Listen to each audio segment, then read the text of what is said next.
Kami bersukacita dengan cara memukul Panci. Jadi kode-kode keras kita buat Roy Suryo. Semoga Roy Suryo menonton. Harusnya tuh Roy Suryo CS ini ditahan dulu. Supaya tidak membuat kisru yang berpanjang-panjang. Nah ini karena tidak ditahan, akhirnya Roy Suryo buat terus. Terkait dengan Pak Jokowi keliling ke Indonesia. Ini bukan keinginan Pak Jokowi. Ini permintaan daripada pendukung Pak Jokowi. Pak Jarod ini manusia yang tidak tahu berterima kasih kepada Pak Jokowi. Beliau bisa sukses bahkan dilirik oleh partai itu karena Pak Jokowi. Tidak penting buat masyarakat untuk melihat ijazah Pak Jokowi. Karena masyarakat itu sudah mengatakan bahwa apapun kondisinya kami Pak Jokowi. Orang yang mencalonkan wali kota, gubernur, dan presiden tidak ada masalah. Maka PDIP harus buka suara dong. Ijazah Pak Joko Widodo asli.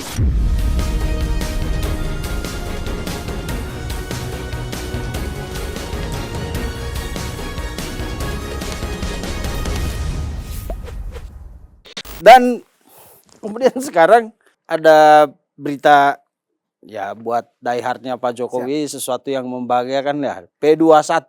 Ya. Ya kan? Saya senang ya. Saya lihat di videonya Mosato abang ikut mukul-mukul Panci tuh. Yes, betul. Apa tujuannya? Kami capek bang memperjuangkan hal ini, dan ketika melihat ada berita bahwa ada P21 kemarin malam, kami bahagia dan saya bilang kita pukul Panci. Panci itu melambangkan bahwa Roy Suryo pulangkan Panci juga. Meskipun kami bahagia, tapi dengan cara pukul-pukul itu membuktikan bahwa kode keras kepada Roy Suryo. Panci saja belum dibalikin kok ganggu ijazah orang. Itu kan punya negara. Balikin dong. Panci-panci, perabot rumah tangga yang lain. Nah Roy Suryo masih, itu sampai di mana tuh persoalan. Jadi Panci itu tuh melambangkan kepada Roy Suryo. Itu bahas simbol gitu ya. Simbol bahwa inilah kebahagiaan kami karena selama ini kita tunggu-tunggu bahwa kapannya P21, kapannya gelar acara di pengadilan, kapannya ijazah ini cepat disidangkan supaya kita segera selesai beralih isu lain untuk memperjuangkan hal-hal yang lain yang mungkin masyarakat lagi butuh di luar sana. Jadi kami bersukacita dengan cara memukul Panci. Jadi kode-kode keras kita buat Roy Suryo. Semoga Roy Suryo menonton. Begitu. Kode saya adalah dengan teman-teman adalah kapan Roy Suryo itu balikin Panci-panci. Perabot rumah tangga yang ia bawa kecil dari kecil sampai besar balikin dong. Bukannya itu udah diselesaikan dulu sama Sekretaris Kementerian Olahraga kalau nggak salah, saya lupa namanya. Lah kalau memang misalkan sudah selesai, kenapa kita masih angkat lagi? Artinya masih bergulir dong. Oke. Masih dimainkan isu itu. Ya, lalu kemudian dari perspektif hukum bagaimana melihat berkas perkara ini akhirnya lengkap dan atau P21? Memang pertama-tama kita harus apresiasi kepada pihak Polri. Dalam artian mereka sudah bekerja panjang lebar. Banyak yang bertanya begini, kenapa tidak cepat atau tidak segera di P21-kan? Memang mengurusi persoalan begini bukan gampang. Memang dalam aturan ada bahwa dalam penyelidikan dan penyidikan tuh 20 hari, kalau misalkan tidak diperpanjang 40 hari. Sementara ini sampai hampir 1,5 tahun. Kenapa bisa lama? Karena yang pertama, ketika mau pelimpahan berkas perkara ada restoratif justice. RJ. Ya, kalau restoratif justice maka ini berkas yang mungkin setinggi begini harus disobek juga dong yang RJ ini. Yeah. Dibuang lagi, diketik lagi, dibuat baru lagi. Yang kedua, saksi begini banyak bang. Saksi, bukti, begini banyak. Ini harus diperiksa semuanya sedetail mungkin. Betul-betul ini fakta ataukah ini tidak. Jadi selain bukti ya itu. Terus mau di P21 lagi, datang lagi RJ. RJ kan ini 2 kali. Yeah. Bang Egy, setelah itu muncul Bang Rismon. Nah ada satu lagi. Ada 3 orang yang sudah di RJ kan. DHL. Nah. Kan DHL sama DHL juga. DHL sama Bang Egy. Bang Egy ya. Artinya kalau sudah ada restoratif justice SP3 model begitu, penyidik dari Polda Metro Jaya harus melihat ulang. Pisahkan dulu yang punya Roy Suryo CS dan pisahkan dulu yang punya Rismon sama Bang Egy. Khususnya Bang Rismon nih. Ini masuk klaster pertama nih. Klaster kedua. otomatis dipisahkan dulu. Bongkar berkas. Bongkar lagi berkas yang mungkin mau dikirim ke kejaksaan, dibongkar lagi. Bongkar total, diperiksa ulang. Maaf bang, mungkin saksi untuk Rismon lagi, untuk kan dihilangkan lagi dulu. Ya. Kalau misalkan tidak dihilangkan dan ada satu saja ketinggalan, nanti ini jadi masalah bang. Jadi nanti kita beracara di pengadilan, satu kata pun akan ditanyakan oleh pengacara. Pengacara akan mempersoalkan, ini kenapa ada di sini? Ini maksudnya apa? Ini apa?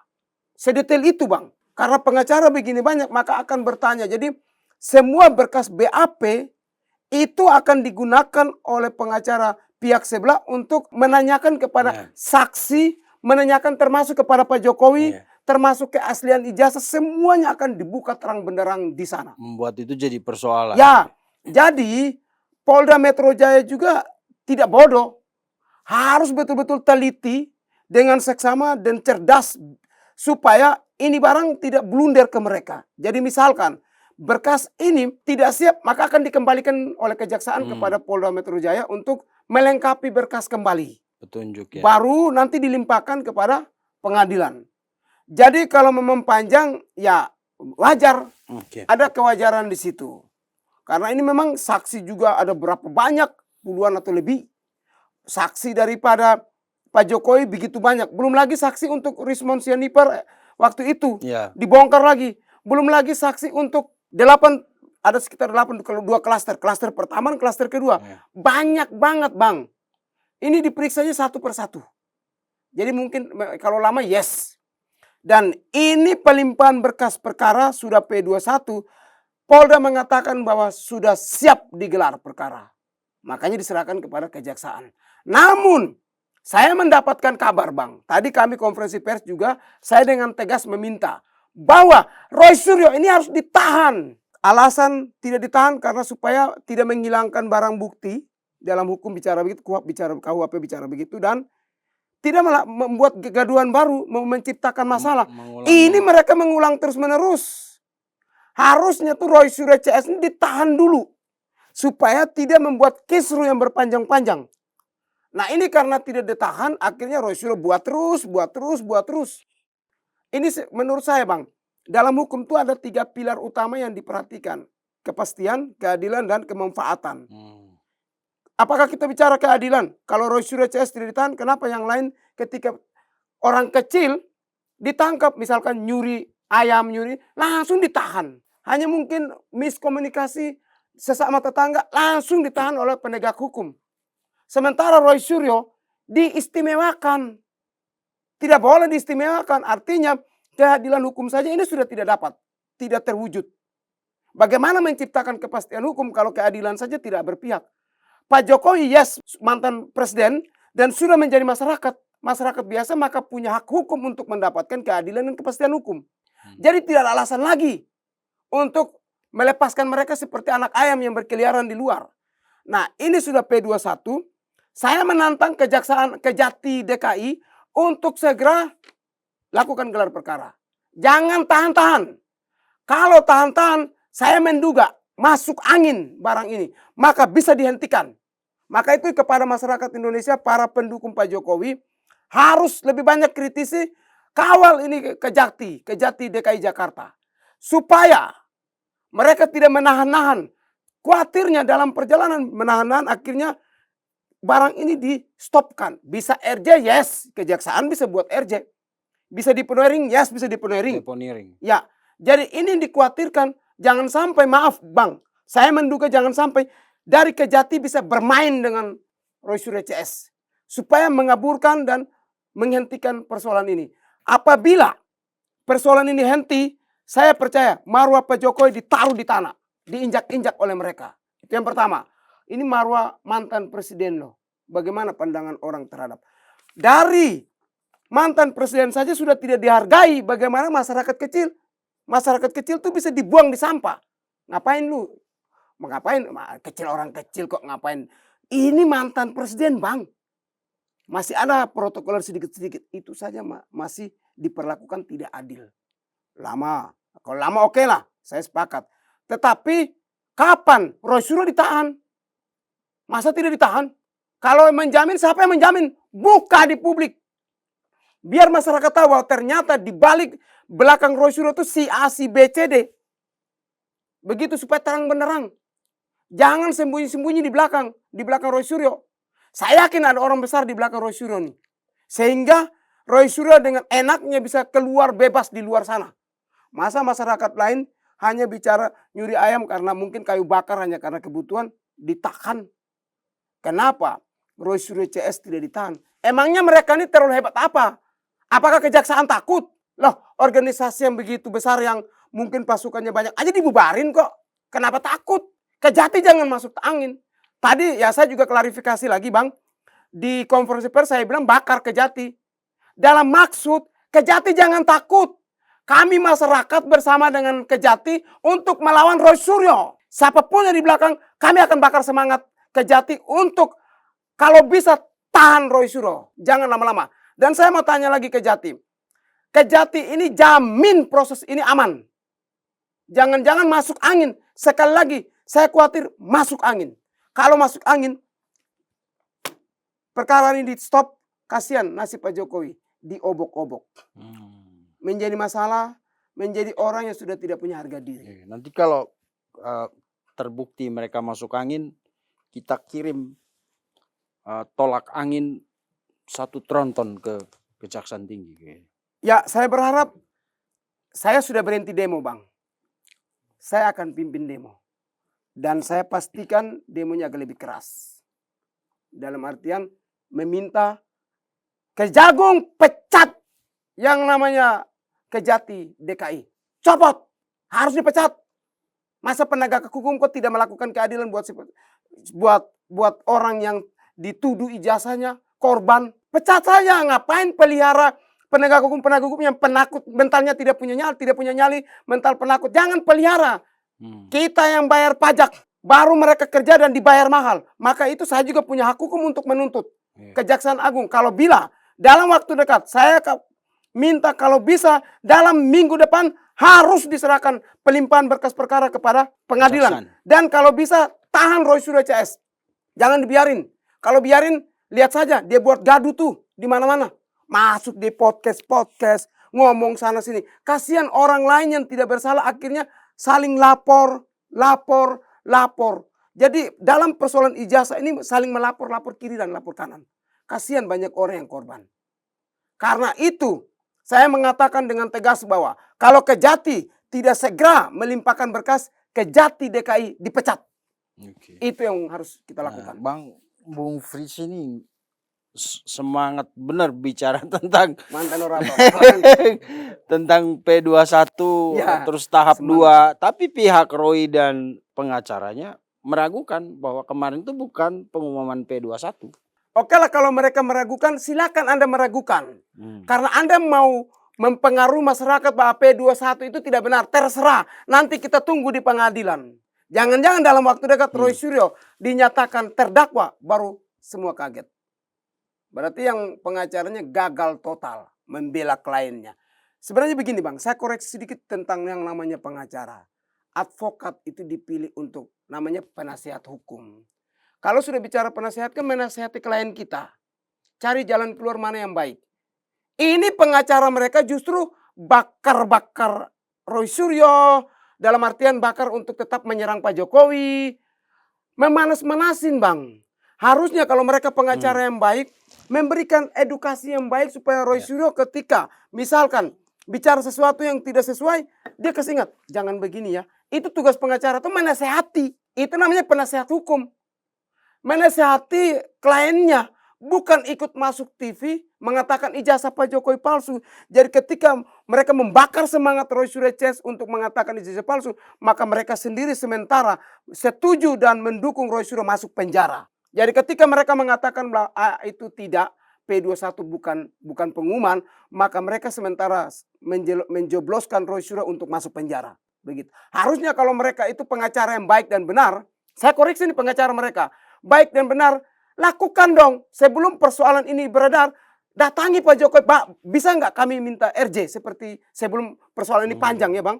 Tapi mereka membiarkan, mereka juga ikut. Jadi mau cari panggung di atas persoalan ini. Nebeng Roy Suryo masuk TV kemana-mana. Mungkin TV bayar atau apa saya nggak ngerti. Saya juga tidak tahu. Tetapi mereka nebeng dan ikut bersuara supaya mungkin ingin terkenal. Akibatnya mereka sementara mempersusah Roy Suryo CS. Tidak apa-apa. Itulah kutukan dia. Saya juga setuju. Panasin saja. Biarin aja Roy Suryo jadi terdakwa. Saya setuju. Mempermalukan UGM, mempermalukan orang lain yang tidak bersalah. Oke. Berarti fix Bang Frits yakin ini Pedro. Dan yang disampaikan oleh Pak Imanuddin kalau dari kacamata hukum sih itulah definisi P21 ya kan. Berkas lengkap, nggak ada lagi petunjuk lanjutan dari kejaksaan, selesai. Lagi koordinasi untuk tahap 2 kan. Penyerahan bukti dan tersangka ke kejaksaan. Lalu kemudian soal penahanan tadi Bung Kris keras sekali ya, harus ditahan ya. Kalau kita melihat apa yang terjadi selama setahun ini, ya benar juga. Mungkin mereka ini diistirahatkan dulu. Ya. Artinya bagaimanapun caranya lah, entah ditahan atau tetap wajib lapor, tapi hak bicaranya mungkin dicabut dulu. Ya kan. Mungkin ya kita nggak tahu, tapi supaya apa yang terjadi selama 1 tahun ini tidak dialami lagi, maksudnya tidak berulang lagi ya. Mungkin mereka ini istirahat dulu lah, ganti pemain dulu, maksudnya ganti isu dulu lah, jangan ini terus. Toh secara hukum juga kan ada itunya. Nah kemudian pertanyaannya begini, Bung Frits, kan selama ini mereka bilang begini, Pak Jokowi tidak akan datang, tidak akan datang. Dan lihat aja katanya, kalau mau datang ngapain keliling-keliling Indonesia gitu kan. Nah, dari teman-teman relawan Pak Jokowi, bagaimana? Kalau tadi Pak Rifai sudah menjelaskan, Pak Jokowi nggak mungkin nggak datang. Bahkan sekarang mereka udah persiapkan. Kalau dari relawan gimana? Baik Bang. Jadi Bang, kalau mereka mengatakan Pak Jokowi tidak datang, itu adalah mereka sementara mempengaruhi masyarakat kecil untuk terus membenci Pak Jokowi. Itu poin pertama. Yang kedua, dengan demikian mereka mengatakan bahwa Pak Jokowi itu pecundang, penakut, tidak mampu mempertanggungjawabkan secara hukum di meja pengadilan. Nah itu kan cuma framing Bang, tuduhan yang tidak berdasar. Sementara Pak Jokowi 1.000 atau 1.000 triliun Pak Jokowi hadir, bawa ijazah SD, SMP, SMA sampai perguruan tinggi, akan membuktikan di pengadilan. Kenapa mereka mengatakan begitu? Karena mereka takut masuk penjara. Sehingga mereka takut berhadapan dengan Pak Jokowi. Terkait dengan Pak Jokowi keliling ke Indonesia, ini bukan keinginan Pak Jokowi, ini permintaan daripada pendukung Pak Jokowi yang membuat acara, baik itu nanti rencananya di Lampung, di Jawa Barat, di NTT. Masyarakatnya minta, saya orang NTT, kami meminta Pak Jokowi datang. Apa tujuannya? Melepas rindu ataukah silaturahmi kembali. Selama Pak Jokowi jadi presiden, mungkin beliau hanya datang di beberapa titik. Kalau bisa, ya karena sudah menjadi masyarakat biasa, boleh tidak datang di daerah yang belum dikunjungi. Jadi, perkunjungan Pak Jokowi tidak ada hubungan dengan ijazah. Tidak ada hubungan dengan perkara pidana ini. Tetapi ini adalah murni relawan ataukah pendukung Pak Jokowi yang meminta untuk turun ke bawah. Mau saya spill di sini, namanya RJ2. Di dalam RJ2 itu ada hampir 40-an lebih relawan di dalam. Di Lampung ada penanggung jawabnya namanya BRN. Silakan yang mau ketemu Pak Jokowi hubungi. Tetapi di balik BRN itu ada banyak relawan, punya kami, punya teman-teman yang lain, semua bersatu. Intinya bagi kami, siapapun fasilitator yang penting Pak Jokowi hadir untuk lihat masyarakat. Kenapa pilih Lampung? Karena Lampung di situ ada gajah. Dan sudah disetting bahwa masyarakat minta kapan Pak Jokowi datang kembali. Kangen dengan Pak Jokowi. Jadi kalau mereka mengatakan bahwa berkunjung karena tidak mau datang di pengadilan, itu adalah framing liar, framing tidak berdasar, framing orang bodoh. Itu adalah tuduhan yang tidak berdasar Bang. Jadi tidak ada hubungan antara ijazah dan perkunjungan. Jadi kalau Pak Jokowi melakukan perkunjungan atau melayani undangan daripada masyarakat yang mencintai dia, fansnya bahasa kerennya. Fansnya yang mengundang beliau, apanya salah? Tidak salah. selagi menunggu jadwal pemanggilan menjadi saksi di pengadilan nanti, maka beliau kenapa ada waktu datang. Namanya juga orang kangen kepada masyarakat. Salah misalkan abang kangen pulang kampung mungkin, saya mau refreshing ke daerah lain lah di kampung istri kah. Salahkah? Tidak ada salah. Proses hukum tetap berjalan, Pak Jokowi tetap melakukan silaturahmi kekeluargaan. Pak Jokowi ibarat keluarga kami. Kalau kami orang NTT sudah menganggap Pak Jokowi sebagai keluarga, kami rindu Pak Jokowi hadir di NTT. Jadi setelah Lampung, Jawa Barat, NTT. Kami sudah minta, Bang. Dan itu murni kami pendukung Pak Jokowi yang buat. Kalau ada partai membuat, yes, ada partai juga membuat. Tetapi agendanya lain. Kami agenda lain, partai agenda lain. Tetapi semuanya berkolaborasi, bekerja sama untuk datangkan Pak Jokowi di tengah rakyat melihat secara langsung. Siapa tahu di situ masyarakat bisa cerita tentang, Pak, ini kekurangan, ini kekurangan. Bisa jadi dia kembali ke Jakarta curhat kepada Pak Jokowi, Pak Prabowo dan Mas Gibran untuk berkunjung di sana. Ya itu tadi kan kita sudah bicara tentang P21 dan saya kira semua orang juga berharap kasus ini tidak boleh berhenti di tengah jalan, ya kan? Karena selama 1 tahun ini kita dipertontonkan tontonan yang luar biasa mencuri perhatian publik, ya jangan digantung. Ya. Harusnya ya, dan karena itu memang ya nyali jaksa, ketegasan, kejujuran, ya kan, tegak lurus. Dan saya yakin di bawah komandan Sultan Burhanuddin, ya kan, itu kejaksaan tidak akan neko-neko lah. Mereka tidak akan cawe-cawe. Terbukti P21 kan dari jaksa kan ini sebenarnya. Mereka yang merekomendasikan. Dan saya kira, saya yakin tidak akan selesai di situ. Mereka udah yakin P21, masa nggak bisa naik ke penuntutan sampai ke pengadilan. Nah, kemudian ini kan tadi kita ngomong tentang Pak Jokowi mau keliling-keliling kan. Ya.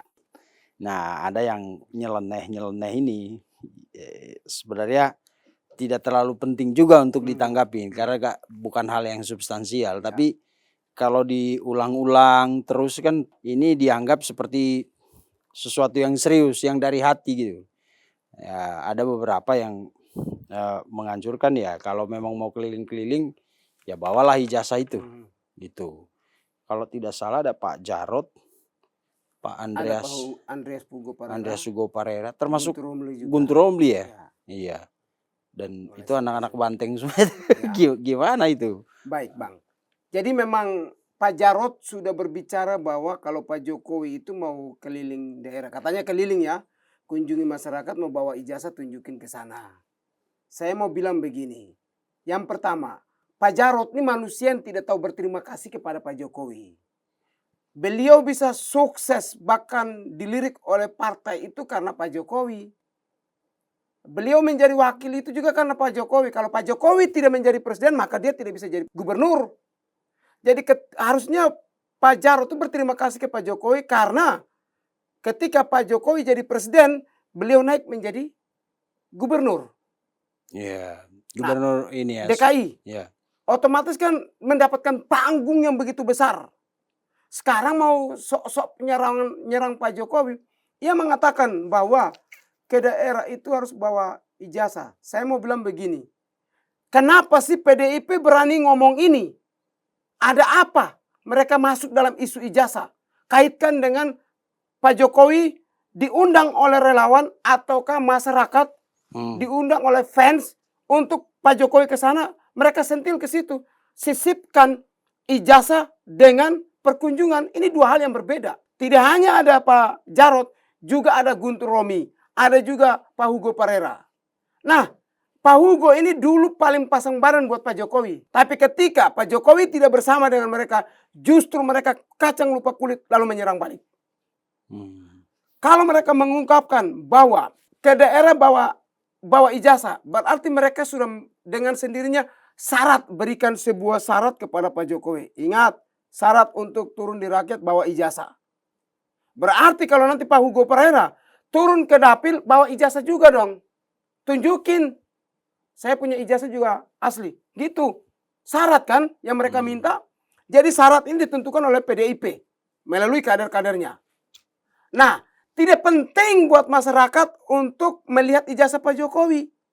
Karena masyarakat itu sudah mengatakan bahwa apapun kondisinya kami Pak Jokowi. Kami pecinta Pak Jokowi. Hari ini masyarakat tidak tanya tentang ijazah. Yang mereka tanya bagaimana pemerintah membangun infrastruktur, pendidikan, terus air minum, jalan, jembatan, lain sebagainya. Itu yang ditanyakan oleh masyarakat daerah. Jadi kalau mereka mengatakan bahwa turun bawa ijazah, itu hanya adalah mereka membongkar kedok sendiri. Saya menduga jangan sampai mereka dibalik daripada ijazah ini. Dibalik atau mendukung Roy Suryo.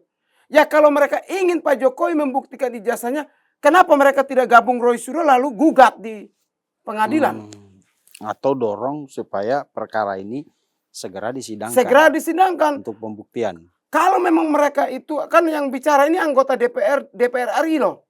Pak Hugo Pereira anggota DPR RI, Pak Jarod anggota DPR. Kenapa tidak minta Mbak Puan sebagai ketua DPR untuk perintahkan kepolisian dalam arti koordinasi dengan pihak kepolisian dan kepolisian segera ataukah mungkin pihak kejaksaan untuk segera melimpahkan kepada pengadilan secara langsung agar segera dipercepat. Kenapa harus jago di media? Kenapa tidak bicara dengan fraksinya di DPR untuk segera meminta kejaksaan dan melimpahkan berkas perkara ke pengadilan? Kenapa mereka tidak bicara di situ? Tapi lucu nanti kalau mereka itu kan, karena kan Pak Jokowi karir birokrat ya, sebagai birokrat dari wali kota Solo, gubernur DKI, presiden kan diusung PDIP. Ya. Kan sudah ditunjukin kemarin kan ijazah kan ya ada verifikasi calon, identitas segala macam itu yang persyaratan dari KPU itu kan, KPUD sampai KPU pusat. Jadi kalau PDIP mempertanyakan itu kayaknya agak rancu sih. Bang, sebenarnya ketika mereka tanya ijazah, tanya ke ketum PDIP. Tanya ke Ibu Megawati. Kenapa? Ketika kita mau daftar caleg, daftar kepala daerah, daftar pertama di mana? Di partai politik, baru nanti partai yang mengantarkan ke KPU. Jadi seleksi pertama kali administrasi seseorang bakal calon menjadi calon bupati kah, wali kota kah, maju wali kota kah, atau gubernur, presiden, dan sebagainya, itu di partai. Jadi ketika orang maju wali kota Solo, termasuk Pak Jokowi maju wali kota Solo, pertama-tama itu harus lewat PDIP. Seleksi ketat di PDIP. Ketika maju gubernur di Jakarta, maka seleksi ketat di PDIP DKI. Ketika maju presiden, maka seleksi ketat administrasinya itu di pengurus pusat. Maka selama pengurusan berkas-berkas itu dan setelah selesai dilimpahkan kepada KPU itu, PDIP menyembunyikan. Kalau palsu berarti mereka ikut terlibat dalam mendukung kepalsuan. Nah, kenapa mereka tidak buka saat itu? Jangan karena sudah tidak menikmati mau menyerang. Sementara mereka sendiri yang menyeleksi berkas loh. Artinya menurut saya PDIP ini gagal. Mereka gagal, mereka meminta Pak Jokowi harus bawa ijazah. Kenapa tidak dari dulu? Kenapa tidak meminta? Atau saya tahu mereka sudah meminta. Kenapa? Saya juga pernah calon anggota DPR, Bang. Pertama partai minta adalah berkas ijazah terakhir. Atau mungkin ijazah mana yang kita mau dorong. Semua KTP, administrasi, semua diminta oleh partai. Masa sekelas PDIP tidak meminta ijazah? Ini pertanyaan balik. Jadi kalau Pak Jarod, Pak Hugo Pereira mau bicara tentang ijazah Pak Joko Widodo, tanya kepada ketua umumnya. Ketua umumnya Ibu Megawati, tanyakan kepada ketua PDIP saat itu dan ketua PDIP Solo saat itu. Yang di DKI ini. Tanyakan ke mereka. Mereka periksa enggak? Kalau sudah lolos dan sudah dinyatakan oleh KPU, dari partai diserahkan kepada KPU, KPU menyatakan beres dan disiapkan untuk dan resmi menjadi calon lalu terpilih. Berarti secara administrasi negara dalam hukum tidak ada masalah. Karena sudah clear di partai, masa sekelas partai PDIP tidak mampu menyeleksi ijazah Pak Jokowi? Sudah beres di partai, sudah beres di KPU, lalu bisa menjadi keluar sebagai calon. Calon dan terpilih.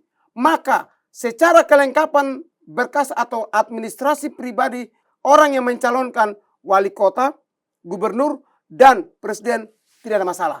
Maka PDIP harus buka suara dong. Ijazah Pak Joko Widodo asli. Harusnya mereka mengatakan begitu karena mereka yang seleksi. Bukan orang lain. Kecuali yang bicara adalah partai lain. Itu boleh karena bukan partai lainnya seleksi ijazah ataukah administrasi berkas-berkasnya punya Pak Jokowi. Mereka yang seleksi, mereka yang tahu tentang ijazah Pak Jokowi, mereka menampilkan kemunafikan di situ. Ini kemunafikan besar yang diciptakan oleh PDIP nih melalui kader-kadernya. Saya mau komentar sedikit masalah Guntur Romli, Bang. Dia koar-koar mengatakan Bapak Jokowi tidak punya kontribusi. Tapi saya mau bilang, dia ini mantan kader PSI yang tidak sepakat dengan Prabowo maju presiden. Sehingga dia keluar dan mendukung Ganjar, masuk PDIP. Dia pikir dia menang, ternyata kalah juga. Sakit hati. Sudah keluar dari PSI, PSI pengusung Mas Gibran Prabowo, menang, keluar kalah pula. Jadi sakit hati, ingin menghajar Pak Jokowi. Saya tidak tahu saat itu apakah PSI kasih jabatan, tidak. Mungkin karena tidak dapat jabatan, sakit hati. Jadi, kesimpulan begini, Bang. Jadi kalau mereka PDIP mempertanyakan ijazah bahwa Pak Jokowi turun bawa ijazah, harusnya mereka rame-rame datang tanya kepada Ibu Megawati.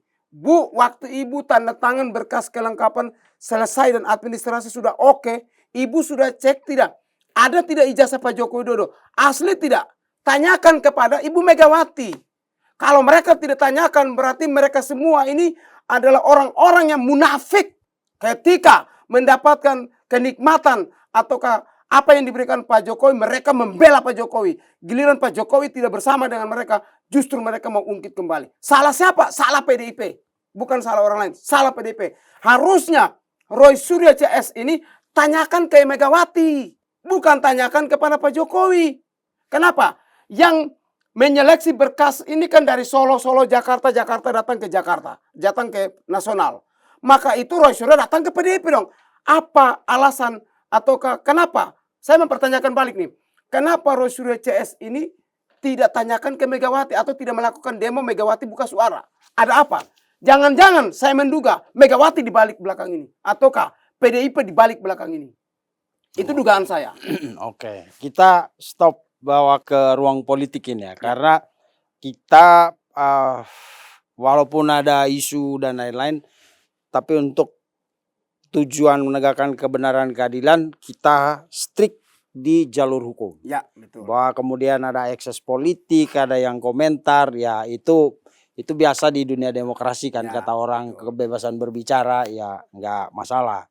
Nah kemudian di proses hukum ini nanti ketika sedang berjalan, kan sebentar lagi pasti kalau udah P21 sebentar lagi akan ke pengadilan. Nah, bagaimana sikap relawan atau misalnya Bung Frits dan teman-teman mengawal ini sampai ke pengadilan? Yang pertama, kami relawan Pak Jokowi atau pembela ijazah Pak Jokowi. Saya membela ijazah Pak Jokowi, membela UGM. Kami terus mengawal baik dari pihak Polda Metro Jaya, bahkan di Kejaksaan atau Kejati dan di pengadilan. Kami kawal terus, pantau terus keberadaan berkas ini ada di mana. Jadi kami tidak berhenti, Bang. Kami tidak lepas sampai di situ. Semua relawan, semua pendukung Pak Jokowi, semua pembela ijazah Pak Jokowi sementara mengawal ketat, sangat ketat. Dan kami juga sudah tegas bahwa kalau bila mana dari kejaksaan tidak segera melimpahkan berkas, tadi saya bilang, mending kita lakukan aksi demonstrasi, lakukan protes. Itu bentuk yang kita akan tegas di situ, Bang. Oke. Itu pengawalan kita, Bang. Terakhir, Bang, Bung Frits, apa yang konklusi Abang dalam perjalanan kasus ini sampai P21 dan sebentar lagi akan masuk ke pengadilan? Baik, Bang. Dari perjalanan persoalan ini, baik dari pertama penyidikan maupun penyelidikan sampai ke ada P21 ini, Bang, banyak ilmu yang saya pelajari. Banyak ilmu adalah bagaimana Polda harus berhati-hati. Ini aparat, berbicara tentang aparat penegak hukum. Dalam hal Polda Metro Jaya harus hati-hati untuk bagaimana agar persoalan ini diselesaikan, tidak ada masalah di atas masalah. Itu yang pertama. Yang kedua, ada hal menarik yang menurut saya kita banyak belajar Pak Jokowi. Abang coba pikirkan, Coba bayangkan di dalam pikiran kita bahwa Rismon, Roy Suryo, Egy Sujana, DHL dan sebagainya. Tapi khusus buat 3 orang. Rismon dan Egy Sujana, saya kenal persis Bang Egy. Kita sama-sama kemarin di salah satu calon presiden kemarin. Sama-sama mendukung dan saya tahu bagaimana Bang Egy mengeluarkan pendapat untuk juga menyerang Pak Jokowi. Rismon sudah begitu keras menyerang Pak Jokowi. Tapi ketika Rismon, DHL dan Pak Egy pergi minta maaf, Pak Jokowi mau memaafkan. Memaafkan lalu dia juga setuju kalau ada restoratif justice atau SP3. Nah, inilah yang membuktikan bahwa pemimpin yang berbeda banget. Pemimpin yang penyayang, pemimpin yang pemaaf. Sangat memaafkan. Kita anak muda harus banyak belajar Pak Jokowi. Dimaki, dihina, difitnah, dijelekin, keluarga diungkit, semuanya serba salah. Tapi Pak Jokowi masih memaafkan. Apakah ada pemimpin lain selain beliau? Tidak ada sampai detik ini. Ada pemimpin lain, tapi ketika disentil oleh YouTuber, masih ingin melaporkan.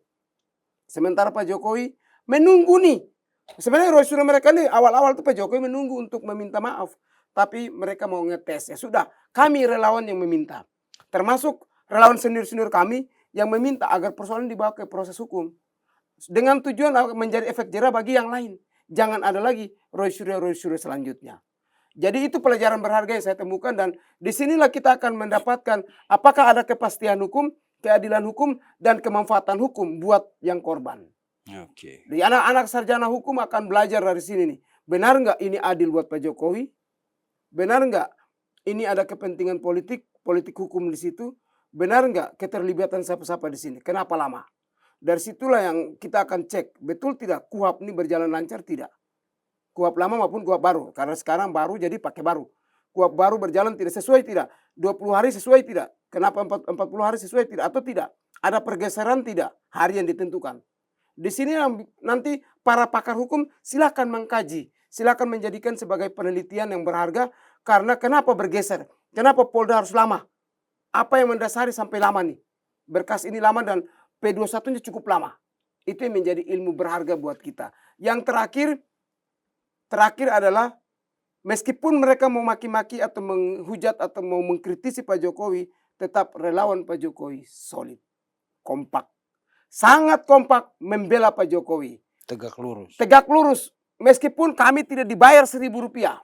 Kami tidak dikasih jabatan.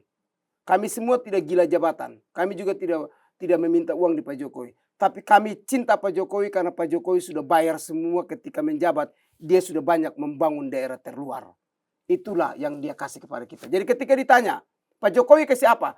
Kasih pembangunan buat saya, listrik buat kampung halaman saya, jaringan buat kampung saya bisa video call dengan orang tua, jalan buat kampung saya, untuk di Alor di kampung saya, dikasih bandara 2, dikasih listrik, beberapa tahun 2021 atau berapa tuh, listrik dibangun beberapa desa bang, di kampung saya. Itu seumur hidup belum pernah disentuh, listrik menyala dari kampung naik gunung, ini gunung bang, gunung beberapa daerah namanya Likutau sampai Malepea di atas, listrik sudah menyala. Listrik sudah menyala. Menyala. Masa Pak Jokowi. Air sudah dekat. Air sudah dekat. Listrik menyala. Air sudah dekat. Iya. Kami tidak capek-capek mandi lagi. Tidak perlu pusing-pusing mandi. Jadi dulu kita mandi 1 hari mungkin lap-lap badan dengan embun. Sekarang tidak perlu pergi tinggal. Karena percuma mandi. Kan jauh tempatnya. Ya. Kita pergi mandi. Pulang keringatan lagi. Jalan kaki kan. Sekarang sudah ada ojek lancar bang di kampung. Iya itu jadi dia. Jadi sudah betul. pakai motor sekarang. Iya. Orang sudah tidak capek. Dulu kita mau air minum itu kan pergi timba di gunung. Di gunung kan. Di mata airnya. Di mata air. Sekarang air sudah naik turun. Bawa serigen laki perempuan tuh ya. Sekarang sudah ada mulai. Air sekarang sudah PR buat Pak Presiden Prabowo Gibran, lanjutkan. Betul. Jangan stop di sini. Jadi kalau Refli Harun bilang Jokowi itu jahat sekali karena membiarkan anak bangsa bertengkar itu. Saya mau bilang Bang Refli jangan lama di Jakarta. Ayo monggo saya bawa abang kita ke NTT yuk. Kita ke Flores yuk. Kita ke Sumba atau kita ke Alor, kampung saya. Saya undang Bang Refli, mari Bang, kita sama-sama ke Alor, kita lihat perkembangan jauh sekali pembangunan di Alor. Kalau abang Refli mau, jangan jauh-jauh lah. Turun di bandara, abang lihat bandara baru abang balik kembali. Kalau tidak abang buka Google lihat tuh, alur bandara sudah seperti apa. Satu saja, tidak boleh banyak bandara. Atau mungkin abang keliru lagi, lihat Freeport tuh sudah berapa persen. Semen satu harga di Papua. Dulunya kan mahal sekali 100.000 ke atas. Sekarang sudah satu harga. Itu fakta Bapak Jokowi tidak jahat. Yang jahat adalah orang yang menjahati dia. Pak Jokowi orang baik, makanya memperhatikan daerah tertinggal. Oke. Itu bantahan saya, Bang. Fritz Alorboy, saudara-saudara. Teman-teman, itulah meledak-ledak tapi hati Rinto tetap. Aduh. Hati Hello Kitty, Bang. Hati Hello Kitty ya, hati Hello Kitty tetap. Tapi ya, saya kenal Bung Fritz ini belum lama juga. Ada satu narasumber saya waktu itu, dia bilang coba ajak-ajak si Fritz itu. Lalu kita ketemu beberapa kali, saya ngobrol kayak gini, mau ngobrol di podcast, ngobrol di tempat tongkrongan ya gayanya seperti ini. Dan ya terima kasih sekali sudah meluangkan waktu untuk datang ke sini ngobrol sama kita. Mudah-mudahan ceritanya bisa jadi apa ya? Jadi motivasi, jadi informasi dan terutama jadi inspirasi juga ya. Jadi Bang Fritz ini ya balik lagi dia bukan orang yang dalam pengertian yang agak berbeda tidak punya apa-apa ya. Dia punya sesuatu cuman ya emang gayanya seperti ini. Tidak mau low profile lah. Jadi don't judge book by the cover ya. Dulu saya pikir waktu pertama juga sama, keliru juga saya waktu itu. Ngapain? Saya S1 3 kali, S2 2 kali. Iya. S1 penerbangan, S1 mesin pesawat terbang di Makassar tapi kampus tutup jadi saya ke Jogja. Di S1 penerbangan itu ada 2 jurusan saya ambil, Bang. Maintenance pesawat terbang dengan transportasi udara. Saya lanjut di UGM, saya ambil lagi 2 konsentrasi. Transportasi udara dan transportasi darat. Terus saya ambil hukum pidana di hukum, saya ambil 2 lagi. Hukum pidana dengan hukum ini administrasi negara. Sekarang lagi saya ambil 2 lagi. Jadi dalam kuliah itu saya selalu ambil 2 konsentrasi semuanya. Saya pelajari kiri kanan. Jadi ini tambah kalau saya ambil semua ini nanti wisuda berikut atau selesai sudah 4 gelar. 1 saya tidak ambil gara-gara kampus tutup. Kampusnya memang 1 aeronautical mesin pesawat, yang kedua penerbangan, yang ketiga transportasi teknik di UGM, 4 hukum pidana, sekarang ambil hukum pidana di Unsurya, kampus TNI AO. Sudah kelima. Ini satu kampung sama pemain bola Yabes Roni. Yabes Roni sama Anmes. Anmes juga. Amnes. Ya. Amnes yang penyanyi. Ya, sama. Yang bapaknya dulu teman idol. Amnes Kamaleng. Bapaknya itu teman saya. Teman minum dulu. Oke.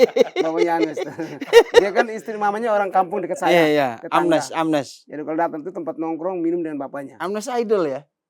Iya, Indonesian Idol. Ya. Amnes Kamaleng. Satu kampung. Yang dibilang kayak siapa? Penyanyi Maluku, Mike Mohede. Ya. Ini satu kampung nih sama Bung Fritz ini. Si Yabes Roni. Pemain timnas dulu ya? Ya, satu kampung, mereka satu kecamatan. Yabes dengan Amnes. Kamaleng itu sama-sama satu kecamatan. Anaknya Anmes namanya. Oke. Baik, terima kasih sekali lagi Bang Fritz. Saya juga terima kasih. Ya, terima kasih pemirsa sudah mendengarkan obrolan kita. Mudah-mudahan ya tadi soal kasus pencemaran nama baik Pak Jokowi kita berpikir lurus aja. Ya. Sampai ke pengadilan.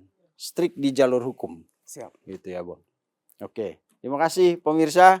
Sampai jumpa di episode selanjutnya.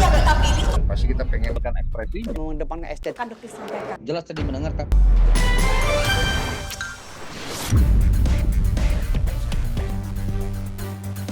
Terima kasih sudah menonton. Jangan lupa like, komen, share, dan subscribe video cumi-cumi.com.